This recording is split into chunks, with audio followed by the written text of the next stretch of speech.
go. Wait. Hold on, Q. Yeah, feel like I'm at the tippy top of my game, looking down at the rafters. I had to son these boys, can't leave them bastards. A lot of dudes, just some undercover actress. I don't fall for it, I'm privy to all your tactics. Yeah, so try again, this time take a vitamin. Yeah, invite them in, welcome to the Lion's Den. And I'm Mufasa, big boss in charge of coming in like a bull. You see me raising the stock up, yeah. So baby, you gonna need some patience. I already won, now I'm just making a statement, Damn, baby, why your mans keep hating? You asking about the cake, you here for the celebrations? And I ain't fishing, I ain't really into baiting. I know they all wish I take away they maiden, but sorry I'm taking me and my lady mating. She look me in the eyes and tell me how much she loving on my confidence, yeah. It really shouldn't be no arguments, cause you're now viewing the greatest of all time, saying I can't get better, I promise they all lying on my confidence. Yeah, that's right. Look, I think it's time you start using your common sense. Everybody watch out, cause the bomb is lit. I got that confidence, that's right.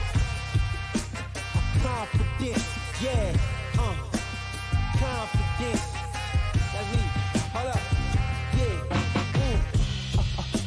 I'm sorry if I stutter, yeah. My brain move a little faster than others, yeah. I even keep a close eye on my brothers, cause sometimes it's your blood that turn into blood suckers, yeah. And I'm on a big mission. My whole team got a plate up in the kitchen, yeah. I'm talking everything, I make all the fixings, yeah. They come a long way from where they come up missing. Oh, what's good? What's good? What's good? Good morning. Good morning. Super early morning. Welcome to Sunday school. No, I'm just joking. We're not doing that. 9:46 a.m. here on the East Coast. Beautiful day out, and we are going to do some color grading. We're doing some real estate tutorial. I'm going to take you through an edit that I just did for an agent. Beautiful, beautiful home that could be something good for an Airbnb.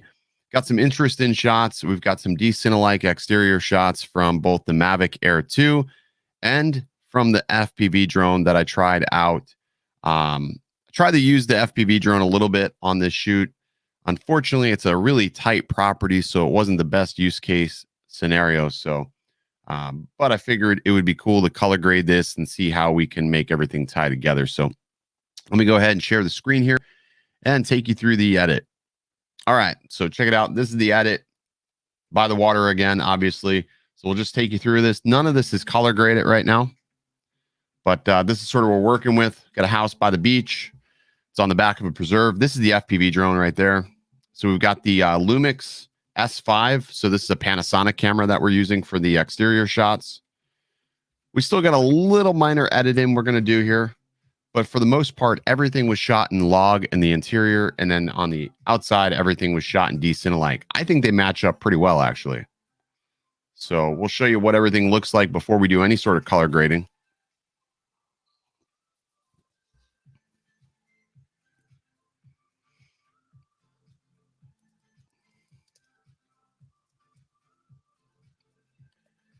All right, so taking it through, we didn't do any color corrections on anything. We didn't do any exposure value changes as of right now.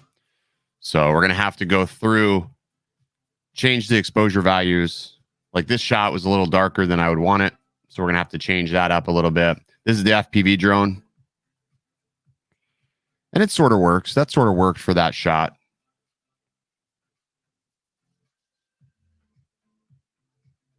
So we'll have to do some changes on that one.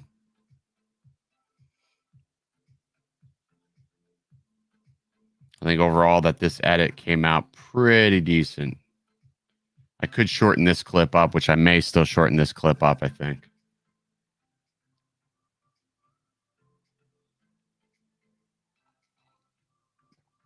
There we go. So about 1 minute and 35 seconds or so is what we're aiming for on this clip.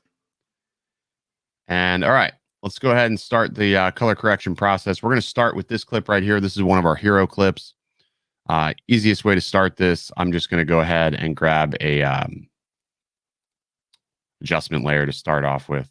I don't use a lot of adjustment layers when I go through and do my edits, only because a lot of times I have multiple layers and adjustment layers just don't really work the way I want them to. So we'll grab that.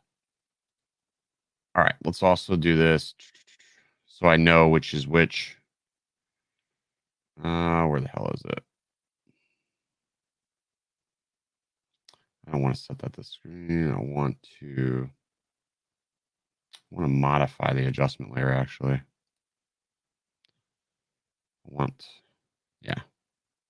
I want it to be a specific color. All right, so for this adjustment layer, there we go. So for all my D-Cinelike stuff, I'm going to use a mango adjustment layer. Alrighty. There will be no adult skate this morning. We're still waking up. All right, so let's start off with this clip here. So let's go to we'll go to Lumetri color here. Now, typically when I'm going through these, let me just make sure. I want to match it up with, I'd like to match it with what I'm using so far, which I think is vintage. Yeah. So you can see that comes in really strong. So we're just going to dial back the intensity a little bit to right about there. And we'll just amp the saturation just a little bit. And then I'll tile back the intensity like about that. That's looking pretty good right there. All right, let's go to Lumetri scopes, see what we got going on here. And it's pretty balanced. One thing I love about D-Cinelike is it does a really good job balancing things out, but I need to bring the exposure up a little bit, highlights up a little bit, and then we'll take these shadows down, but then bring our blacks up a little bit, like right about there. We just don't want it to have that flat crushed line. And the horizon seems a little bit off. It's on, off, on, off. I think I can fix that horizon though. It just seems like the slightest bit tilted to me. I could be wrong. Let's see. Let's look at the rotation. We'll just, no, that's not actually on the clip there. Let's go rotation. There we go. And we'll punch in a little bit just to straighten that horizon out. There we go. Now let's play that back. I just want to make sure that the horizon's not changing as we're pulling back. Nope. Looks good. All right. So here's another D-Cinelike shot. Now, if I did my work correctly, this can get fixed. There we go. So this shot right here, this is the FPV drone. FPV drone, the whole idea is you don't really care about the horizon. You're wanting to give that vantage point. So I'm not really too concerned about that. I do want to lower down the shadows a little bit on this one though. Maybe take the highlights down. I do notice the FPV drone is a little bit flatter as far as the color goes. So I want to be a little more careful with that. Give it a little more pop here so it hits those blues. So sort of see how that goes. I think that looks pretty good. I'm using the vintage LUT from Panasonic. I hate when it does that. I'm going to render out these files real quick.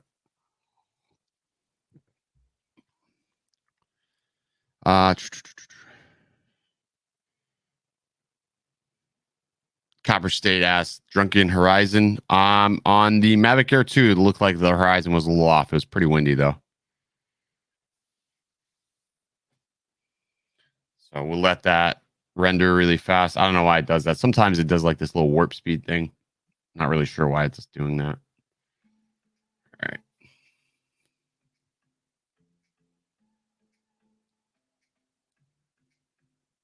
Pretty happy with that. All right, so now for this clip right here, I'm going to drag this adjustment layer that I have here because this adjustment layer is going to be for all my Panasonic footage.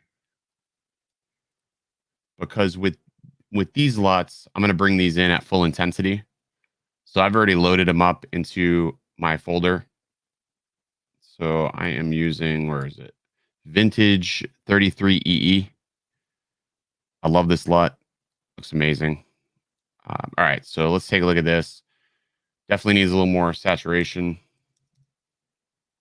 And we'll bring up the exposure just a little bit. And I'll bring up the shadows just a little bit. I can add some more contrast to that shot too, actually. Uh-oh. I know what's going to happen. If I try to render this, if I hit render right now, Premiere Pro is going to give me a nasty error. Watch this. Yep. So stupid.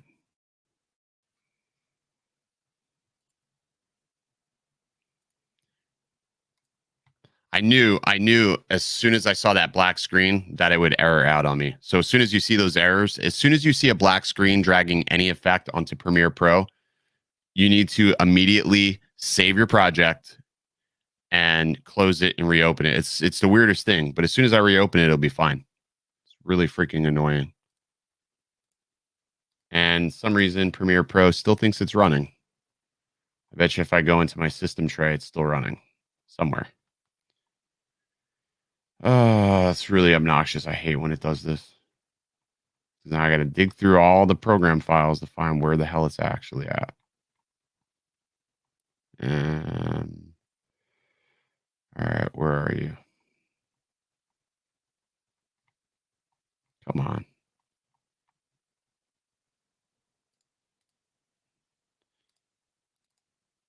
There it goes. Finally. Are you most of the time in Premiere Pro? I really don't use DaVinci a lot. I mean, DaVinci does some things well, but it does. The problem with DaVinci for me, it does a lot well, but it doesn't do a lot great. That's the only problem I have with DaVinci, is that it just doesn't do a lot that I need.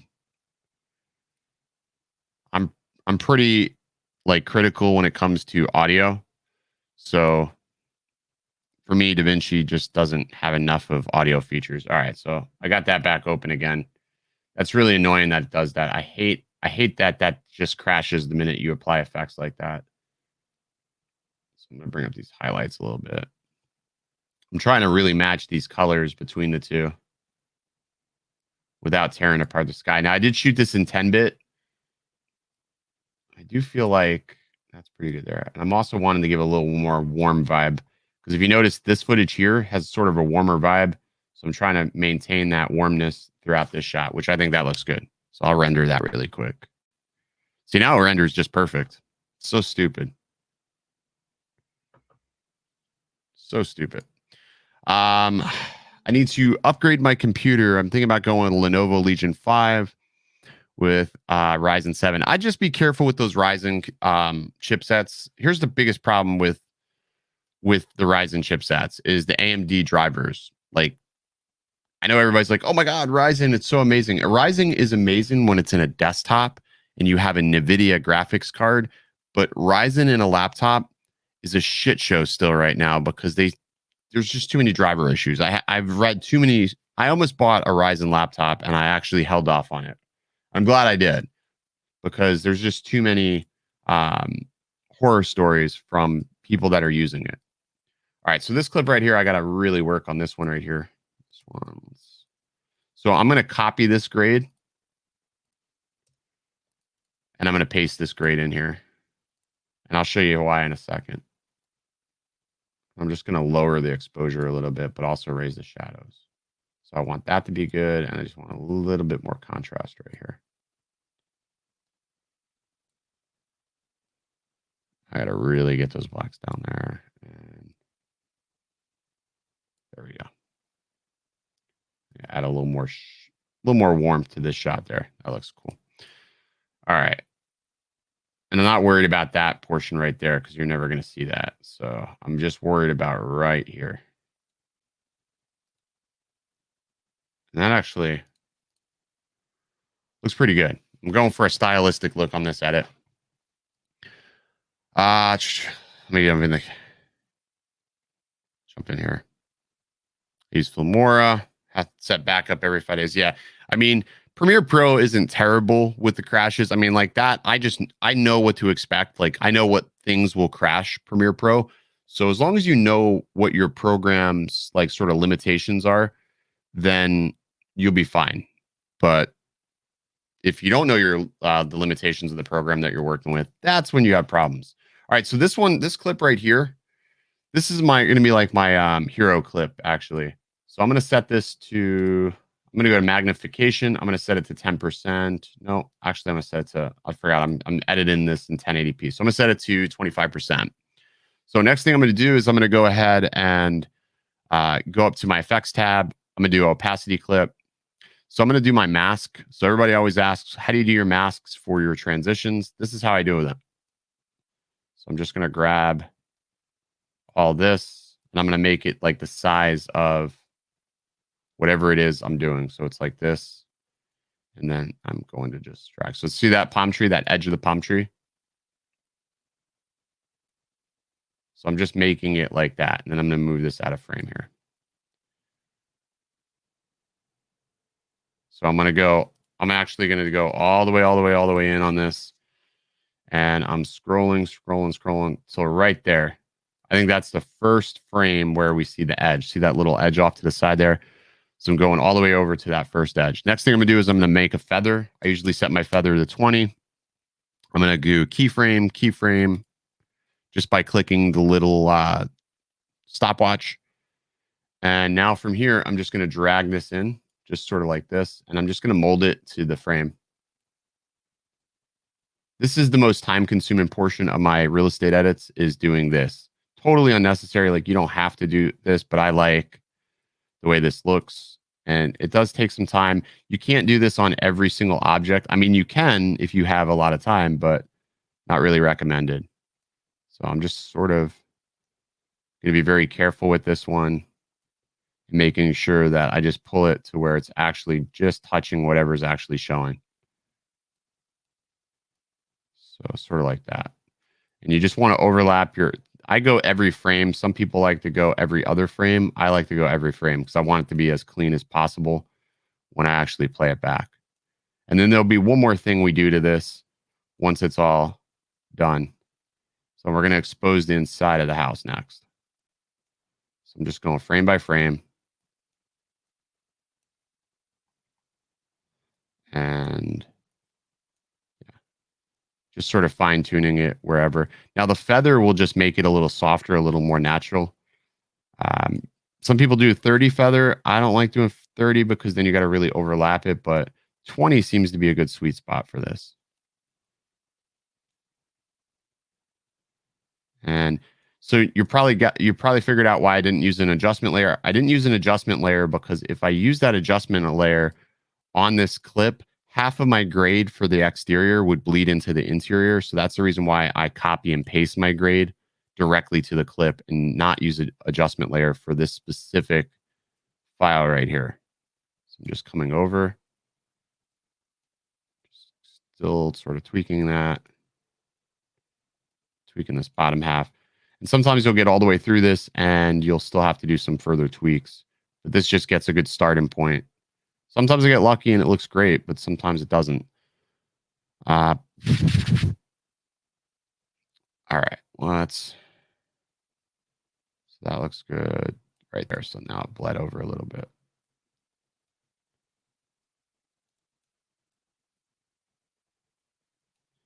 See, like right here, it's bleeding. A little bit right there. And almost done with this one.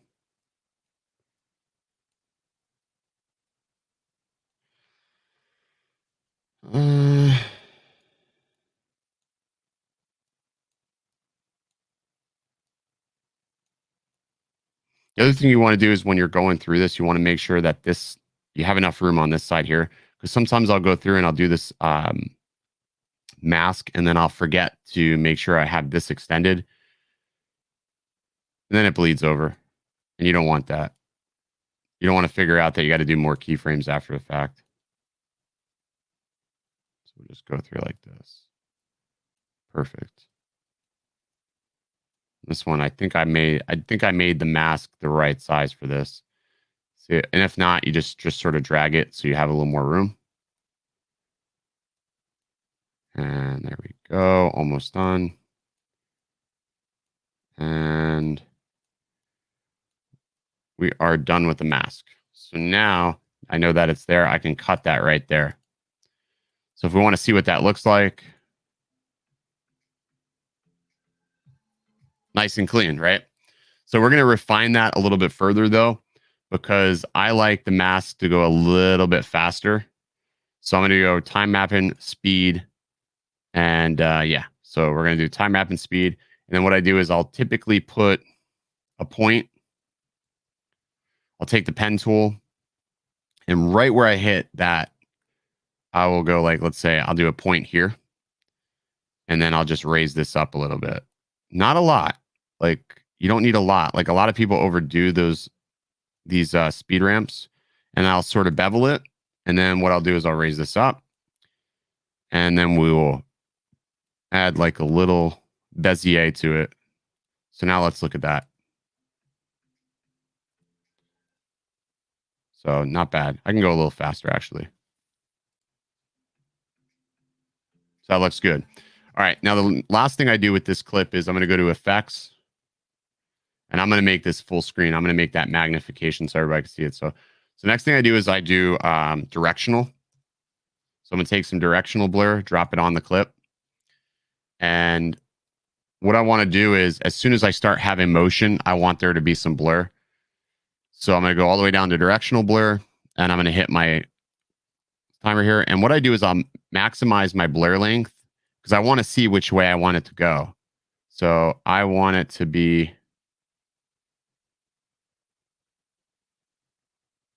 like that. And now I'm just going to sort of go down to like, probably I'd take it to like 14% or so. But I'm going to leave the blur length at 177. And then what I do is I just go a couple of frames over like this, and I'll increase it to 12. So now if we go back and watch, it was subtle, super, super subtle. It's just enough to show that there's motion. Like if we watch it in slow motion, I got to render it out, but let me render that clip. It'll look better once it's rendered.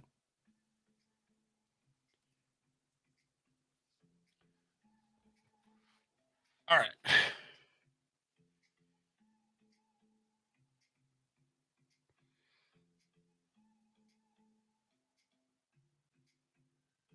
Now, the other thing you'll notice when you do a directional blur, see how the edges like sort of, I don't know, you got this bleed over here on these edges. So something that you need to do too is you'll have to scale that up a little bit. So that was at 50. So I'm going to go 53. And what will happen is as I do my actual pull in, it's not going to bleed over. It's not going to look all crazy weird. Like I notice it. Agent probably will never notice it though. So let's see how that looks. See that little edge, that edge line wasn't there. So it looks cleaner. All right. So now we're on the interior shot. For this one, I don't use anything sort of stylistic on interior shots. You want interiors to look as natural as possible. So I have this LUT from Panasonic called the Nicest 709. I'm just simply going to apply that LUT, and that's it. This is the LUT at full intensity. Now, if I go back and start looking at my lumetri color, I still have a lot of room to work with on this clip. So I'm going to raise my exposure just a little bit, just about like that. And I'm also going to maybe white balance this off the chair. So it's actually coming in a little hot. So I'm going to cool this down a little bit. So probably like there. And I'll bring my highlights up a little bit. And I'll increase the, I'll actually decrease contrast a little bit. It was a little too much. And still looking at that, I still have a little bit more room to pull down the shadows a tiny bit. And that looks pretty good just like that. I mean, that's, to me, is, I think that's fine for color goes. I mean, if you turn that on and off, I could get a little more detail back out of those lights if I really wanted to. Maybe just bump the whites up there.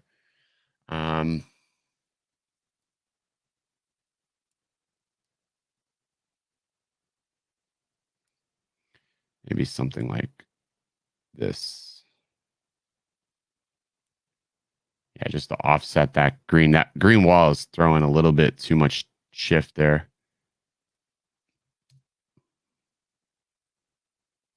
There. Let's look before.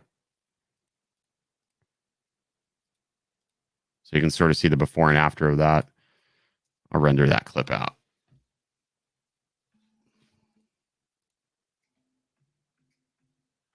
So there we go. Looks pretty good right there.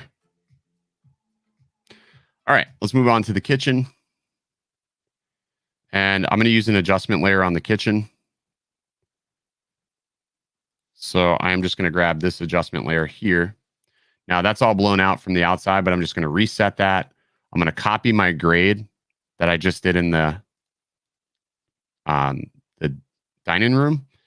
And we're just going to copy that grade. So white balance wise, it looks pretty good, but the exposure is a little high for this shot. So I'm just going to lower it down to get some detail back in the ceiling.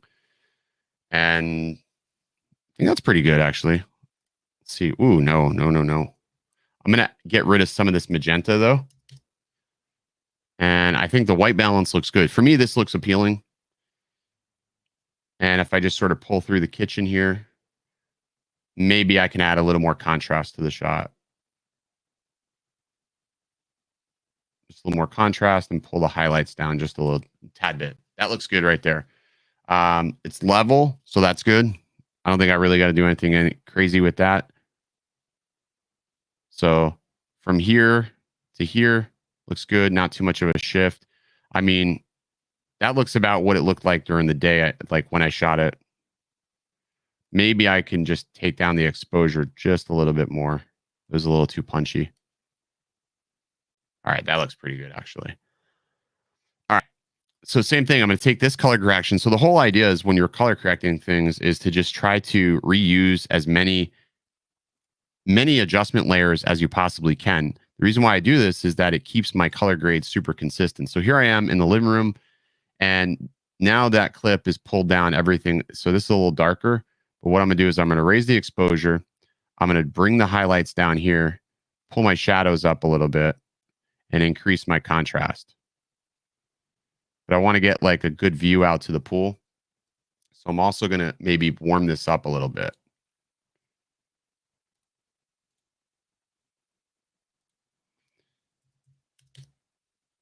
There we go. So let's see what this looks like. So that's a little harder clip to work with.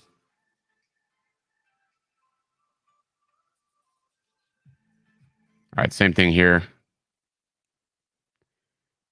We'll pull that clip over.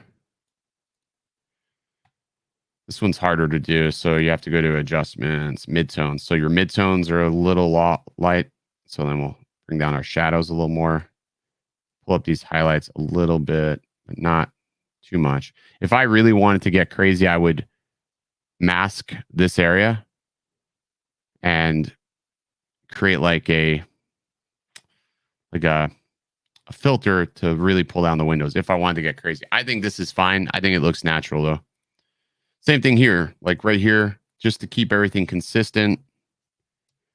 I am going to just drop these midtones down a little bit. So something like that. Give a little more contrast to the shot. All right.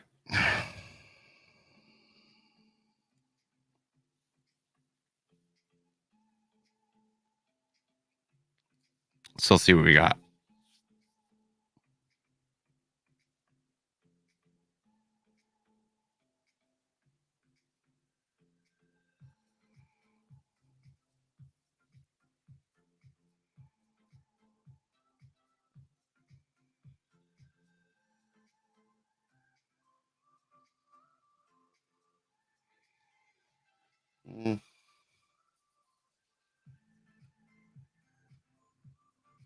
All right, now we're going to move into the bedroom, and same thing, same scenario. This is coming in a little dark, so I'm going to take this color grade clip from out here, and I'm just going to pop it in here. And you can see that that works. Like that's the whole thing. Look at the window shot. That's actually really, really good right here. Windows are nice and exposed. I could, if I really wanted to, get a little bit more in the midtones here, use my color curves to really get that going. I could pop that a little more. Whoa. Maybe something like that.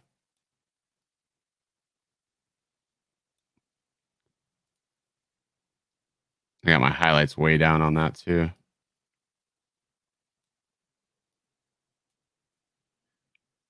And let's see, did I do anything with creative? I did. Yeah, that looks pretty good actually. So there we go. So let's see if it drags over. And that's coming in a little hot right there. So easiest thing to do, we're going to pull down that exposure. It's just a constant battle with exposure for all this. So pull down the exposure on this. And we'll increase our highlights a little bit because I want to get a little bit back into there. And I'm just going to add like a tiny smidge of warmth to it. Everybody's different with this, but I like to add a little bit of warmth, and I'll just drop my blacks down a little bit. All right, so that looks pretty good right there. Moving into the bathroom. Bathroom's going to be a hot mess because you're getting like a sort of a magenta shift. Luckily, all this marble was white, so just tap anywhere where there was white. No, I ain't going to do it.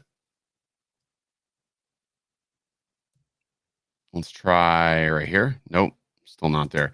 So sometimes that happens. Your eyedropper's just not gonna do it. So all you're gonna have to do is sort of do it by eye. So, and it takes like a good blend of magenta and cooling it down. And sometimes raising your exposure will really, really help. And I'm just going to bring the shadows down a little bit to give some detail. And add a little bit more magenta. It's really just going back and forth, trying to feel it. Doesn't have to be perfect. There. That should be good. So coming out of there, here, there we go. Done. Stop spamming my sub box.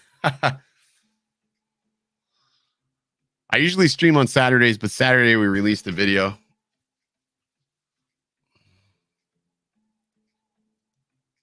I'll probably take a few days off though. Finally starting to get busier with houses lately.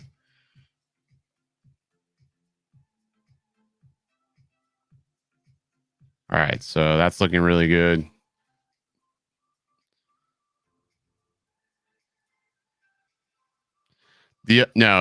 So an adjustment layer is like, think of an adjustment layer as a shield in a sense. So the adjustment layer holds the LUT. So let's say this is my adjustment layer. So if I turn the adjustment layer off, now you can see what the raw footage looks like. And if I turn the adjustment layer on, you can see with it corrected. So it allows me to drag and drop my grades quicker. And it also allows me to preview things before they or after they happen. No.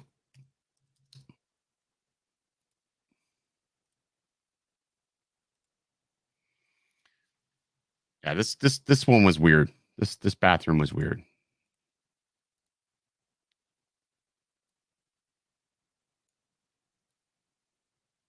I'm gonna pull that contrast back, I think.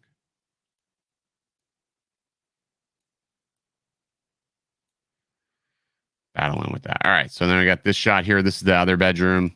So same thing, I'm just gonna drag and drop. This makes my grades a lot faster. The exposure is really low here on this one, but good thing about Vlog and Panasonic is you just raise it up. I'm getting a little bit of a magenta color in here. I don't know if you could see that, but I was getting like a little magenta shift. So all I do is just drag a little more towards the green, raise my highlights a little bit. I'll just lower the shadows down slightly and pull back the contrast a little bit. So this is for this look. All right, and this shot right here, again, pretty dark. So we'll take that up, and I gotta actually take this one up a lot. But I don't want to blow out the windows. So how do you handle a shot like this where you have dark corners? See how the walls are sort of dark? So what I'm gonna do is go to vignette. We're gonna add a vignette to this, sort of like this. I'm gonna add some roundness, add some feather, and you just pull out the vignetting. See how I'm doing that?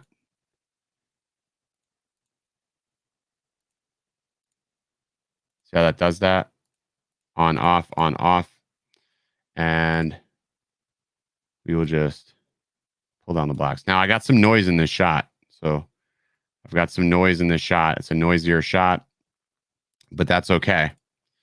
I'm going to hit save because I am going to try to add a noise correction to this. So I'm going to go ahead and do neat video. This will help me reduce that noise. Pair it, build it. So right now I'm trying to find the noise floor. So I'm going to grab this right there. So noise level 6. I'm just going to grab a generic profile. And I'm actually going to set this to 20. And that'll just sort of pull out some of that noise in the shot. So you can, if you look over here now in that left-hand corner where it was all grainy, it's no longer grainy. So that just 86 that noise. So I'm going to save it again. And then I'll render that clip out. Good morning, Johnny.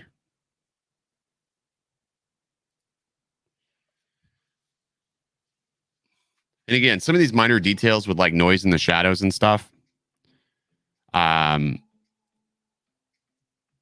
they are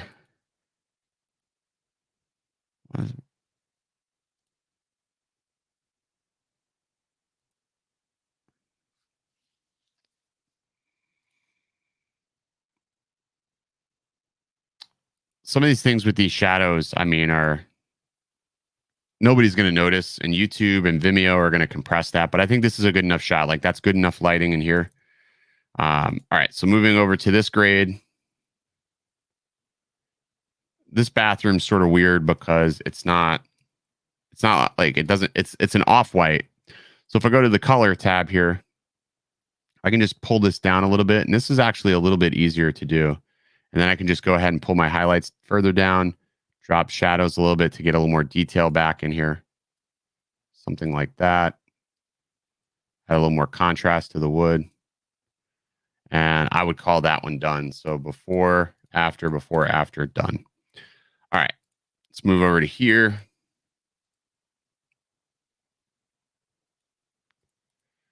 All right, so this one here has got a little bit of a weird shift to it. Sort of got like an aqua shift to it. So I'm going to add a little bit more warmth to this shot. And there we go. Pulling down my highlights again. And same thing, I got some dark corners, so I'm going to use a vignette. And you would call this a reverse. So just subtly. And you really want to feather that out.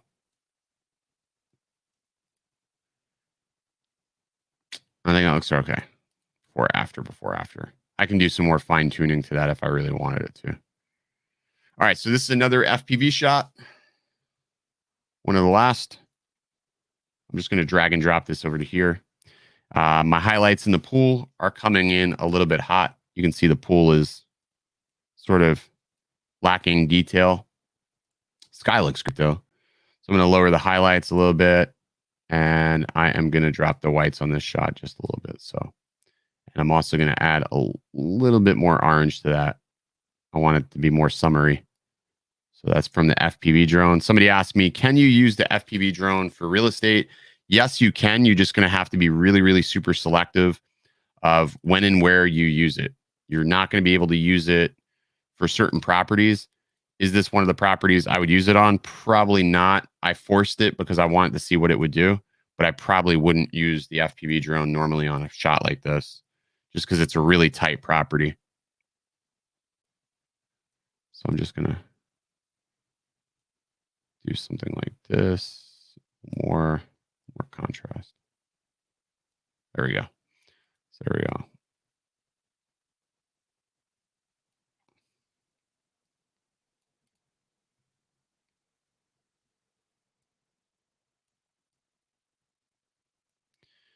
All right, so that's before, after.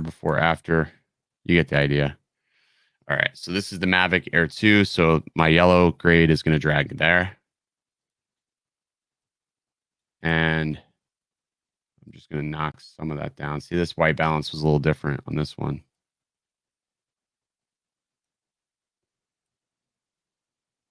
Again, knocking down that. And creatively, yeah. And we'll drag and drop. Got to get some exposure on this one here.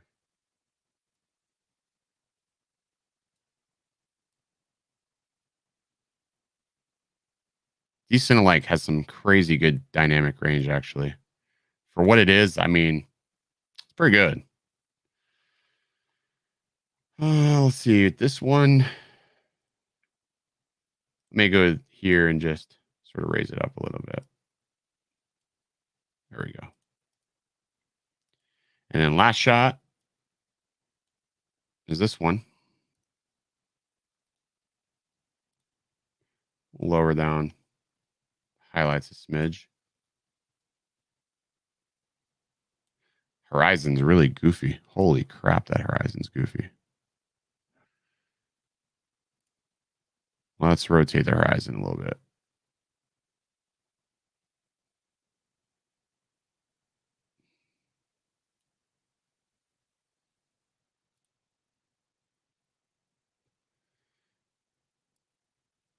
All right, let's see.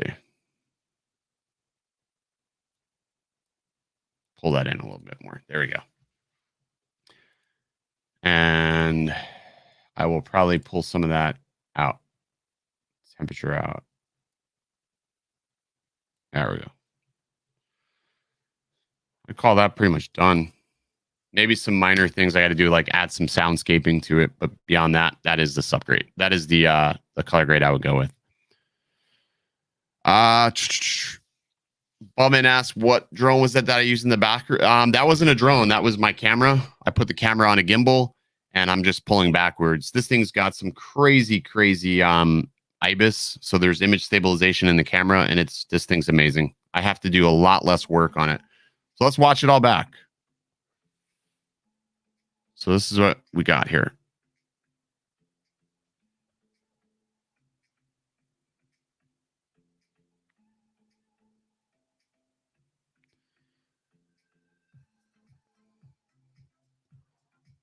So I think this is going to be sold as an Airbnb, actually.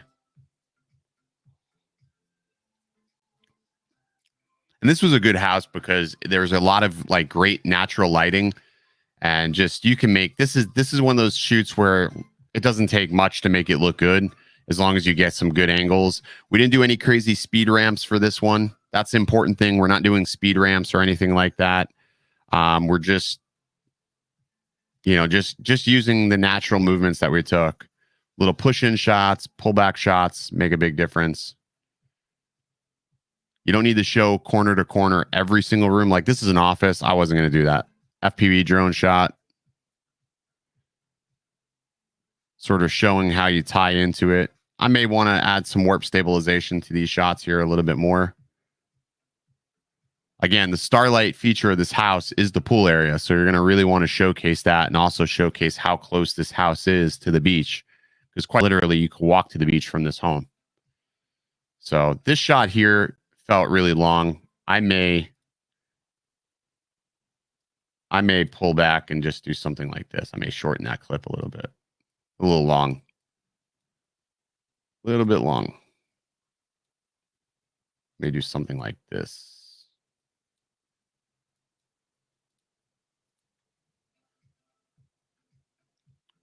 Yeah. Something like that. Then just run a fade, like a dip to black on that, and we're good to go. You're done. So I will do just that. So we'll go up here to top, dip, do like a little dip to black, and make that a V. Something like this. So as I'm pulling back, we get that fade. And I'm leaving the music. You can hear the music is still sort of going. I'm leaving the music intentionally. Now, if I really wanted to get creative, I could take some of those shots I got with the FPV drone the other day around the water and add those in here because this was shot around the same area, which could just sort of amplify the whole aesthetic of this video, which I still may do that. I'm not really sure.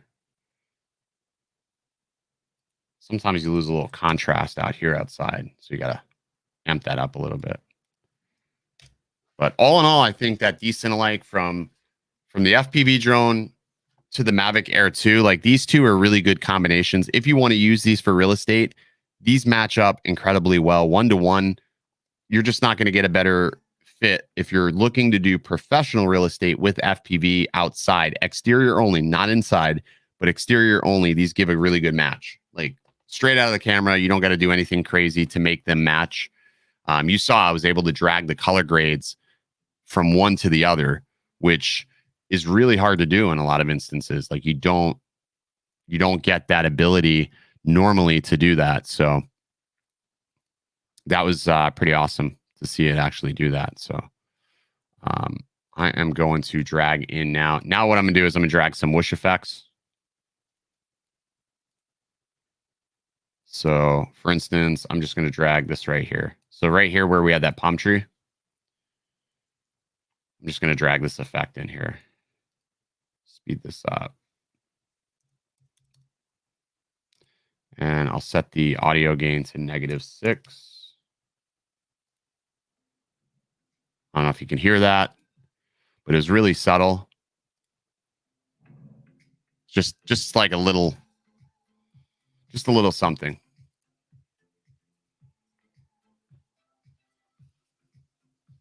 Yeah, and this one, so I shot everything in 4K, 60 frames per second.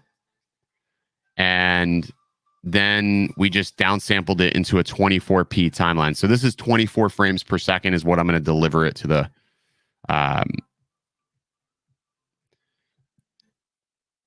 can you do that from the Osmo Action to the Mavic Air 2? You can, but not for FPV. My biggest problem with the Osmo Action is that the Osmo Action, when you turn Rocksteady on a FPV drone, you get a lot of vibrations. And then what you'll notice is in your footage, you'll get jello. So it doesn't have the same electronic stabilization as the FPV drone. Now, I've tried to turn the image stabilization off on the Osmo Action and throw it on one of the drones, but you still get too much vibration. You get like these weird jello artifacts in the Osmo Action. So I'm thinking if we see an Osmo Action 2, that will be corrected because it's just really weird how it happens. But yeah, you can't really use the Osmo Action, not for FPV. It's not consistent enough like the GoPros. All right, so this one clip right here, even though I'm not really moving in hard, what I'm going to do is I'm just going to add like a little whoosh, -6, and then I'm going to slow this down. So I'm going to say I'm going to run this clip, this audio effect at 80. So let's listen to it. I don't know if I can hear it.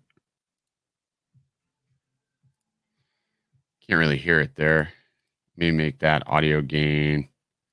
Let me set this -2. There it was. Just subtle. It was like a little, like just sort of indicate like we're coming in a different way. All right, so I could like I'll show you what those clips look like what sort of what I was looking for with those clips. See if I can find them in the finder. That's not that. It's DJI. Ah, here it was. So I mean, for the FPV drone, I mean,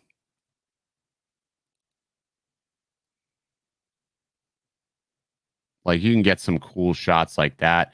Like I was coming in pretty low, but this is a tight spot to fly. You don't want to be over other people's properties. You know, you just don't want to be over other people's properties. It was a little windy. But I mean, this shot right here, I could use that shot for something if I reversed it. Like I could do something like this. Maybe. Like if I really wanted to use something like that, I could make that the in.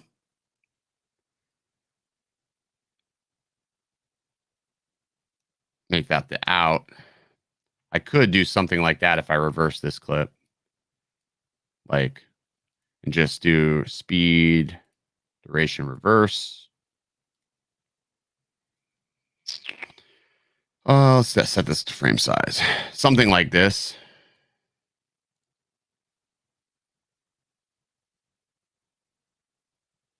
Like that's how I would use the FPV drone, like to get a dynamic shot. Like I may use that actually. Let me actually slow that clip down. I'll do a speed duration on that of, let's do 70. I think 70 is good enough for that. Let's see what that looks like, actually.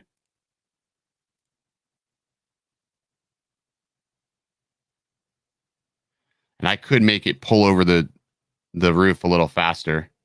So that actually doesn't look bad. I may do something like that, actually. And if I really wanted to, let's go ahead and paste that.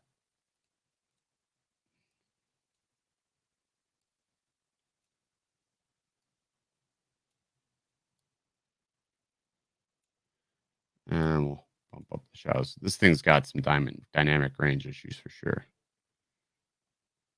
So, and if you want to see what the before after looks like of it, I don't know. I may still do that. I sort of like that, actually. I just would have to figure out where I want to put that in. I could make that work from the drone.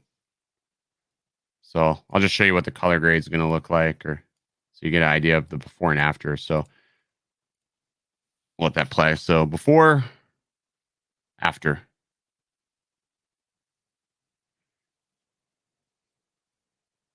And I could do a lot more tuning to that if I really wanted to. And I could slow that down tremendously more. Like, I would say, like, right there is like the perfect spot to stop that. I just have to figure out how to make that work. Because these are those dynamic shots that when you're watching a real estate video, you're like, oh, shit, that's cool. I just don't know where to put it. That's the only problem. And you don't want to force it if you don't have to. See, I guess I could use it there. I could use it here. Instead of that shot, I could use it there. But I feel like that shot, you know, works. I don't know. I may work with it.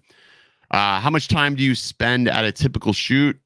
This house took me about an hour for photos and video. So for photos and video, this house took roughly about an hour to do. Yeah, it was about an hour or so to do photos and video on this house. Not crazy long, really. I mean, it was a pretty fast shoot, to be honest with you, which was a good thing. All right, let me see here. So I was just finishing up the photos on it too. So I got to actually finish exporting them. I forgot to resize them last night. They're too long. So let's do this.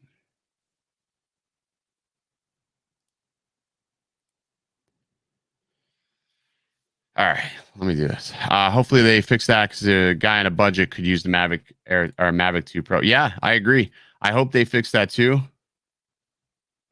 I really do hope so, because I love the color science. I love the color science of the D-Cinelike. For me, D-Cinelike is the best color science on an action camera. So if they can get that fixed, that would be super ideal. Hey, what's going on, guy? Cool. So let's go ahead, import. I got to resize these photos. I'll just show you like real quick what these photos look like. I've got maybe 3 hours invested in the shoot, if that. But you also got to factor in your drive time, like how long it takes you to go there. So that's all going to be a factor in what you charge an agent. So those are all things you want to factor when you're charging an agent. So let me remove that.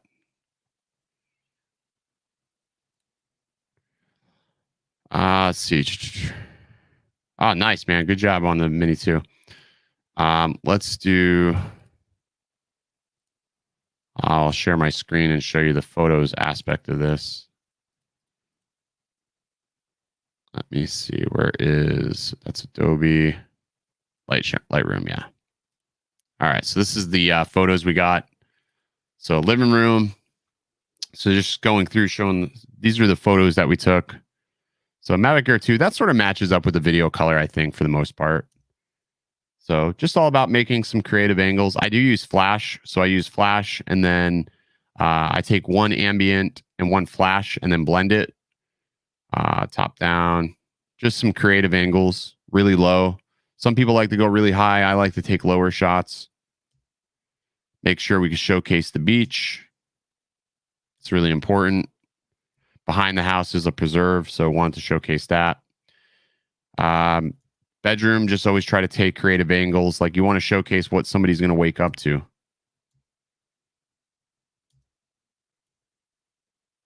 So this kitchen was super easy to shoot, though. Super easy to shoot this kitchen. Like all these shots, a lot of these shots I was able to get with just 2 exposures because it was like this was 2 exposures, 1 flash, 1 ambient shot, done. The flash did most of the work for me. It also kills off a lot of that light. So like right here, flash, big help. Like on the window pulls, just having flash is just going to kill it. Makes life easy.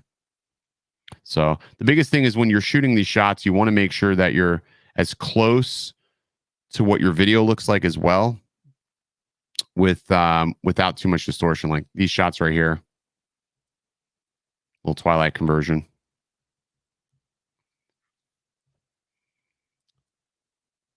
This one here, like I will probably, I just saw something I want to fix.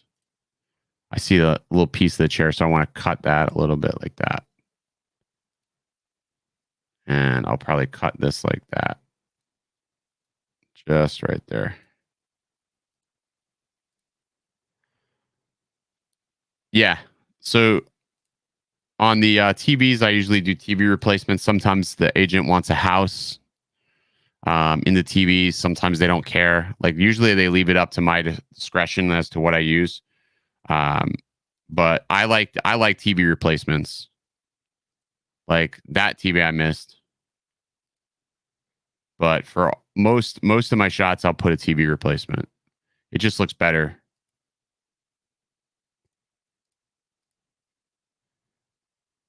I think it just looks cleaner. And if you look closely, you try to make it look like there's glare. You're using the opacity to make it look like there's glare coming off of the slider. So it's one thing I see a lot of people make a mistake on, and I'm going to do a tutorial on this, is when they do these TV replacements, they just slap an image on there at full opacity, and then they don't add a gradient opacity over that to make it look like a glare. Sometimes you got to look and see which way the glare is coming from. So you can use gradients to make these look more like a actual TV screen with an image. So it takes no time at all to do, but I just notice a lot of people make that mistake, is they just put it on a full opacity. You want it to be subtle enough, but not noticeable enough. Like you'll notice it, the little things. So yeah, those are your photos. That's the shoot. That's the color grade. So I was actually pretty quick. That was about an hour to grade all that footage, I think. So that was actually pretty damn good. But yeah, I'm going to do like a more in-depth video when it comes to this, using this for real estate. I just have to have a good shoot for it. You just can't go using this on anything. Ken, do you know a software for photo editing, not Lightroom? I always use Lightroom and Photoshop. So Photoshop and Lightroom are like one and the same. You're going to have to use Lightroom and Photoshop if you're doing photos, because you don't actually edit the photos directly from Lightroom. Lightroom is sort of like my final piece. Like if you go back and look at my tutorial I did on the Flambient, Lightroom is just for the fine tuning things, but you're going to take them into Photoshop and you're going to layer the files and you're going to blend them down in Photoshop. And then you use Lightroom to deliver. I don't use Lightroom for anything else. Lightroom maybe if I wanted to add like this shot here, if I wanted to add a little more contrast, maybe I'll add a little more contrast to that shot. That's what I use Lightroom for, sort of the fine tuning thing. But that's the only thing I use Lightroom for. Are there other softwares that you can get away with this? Yes. Are you going to get the same results? Absolutely not. Like my photos compared to somebody that uses an off-brand editing software are night and day difference, because this gives me a little bit more vertical to get the image looking exactly the way I want it to. So I would just say, be careful with that. Don't just use any software. I can't recommend enough. Go check out Rich Baum's videos. Nathan Cool's another great resource if you're getting into real estate photography and you want to know how to do the flambient exposure. Those guys taught me. I didn't learn it myself. I didn't invent that. I learned it from them. And yeah, I would highly recommend go checking them out if you're interested in those types of things. All right, guys, that's going to do it for today's stream. And I'm going to just sort of wrap up this edit. I may post this edit on my Vimeo, and then I'll include, when it's all said and done, I'll include a link to where you can check this video out later on. But that's it. I will see you next time. Stay original.